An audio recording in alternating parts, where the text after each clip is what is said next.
ممکنه بعضی مواقع مشتری بگه به نظر میرسه کالاتون یه مقداری گرونه. فروشنده حرفه‌ای این مواقع باید چی جواب بده؟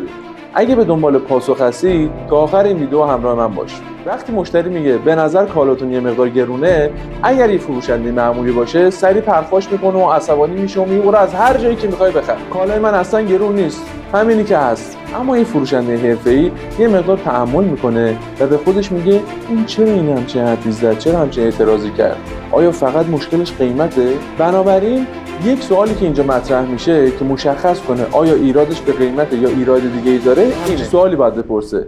چه سوالی؟ که از مشتری بپرسه اگر به شما ثابت کنم که قیمتش گرون نیست آیا حاضرید اینو بخرید؟ اینجوری مشخص میشه که مشتری ایرادش رو قیمته یا مشکل دیگه‌ای داره که همچین ایرادی گرفته. شاید مشتری اصلا ایرادش قیمت نباشه، شاید رنگ، جنس، کیفیت یا مدل‌های دیگه مد نظرش باشه و از ایراد قیمتی شروع کرده.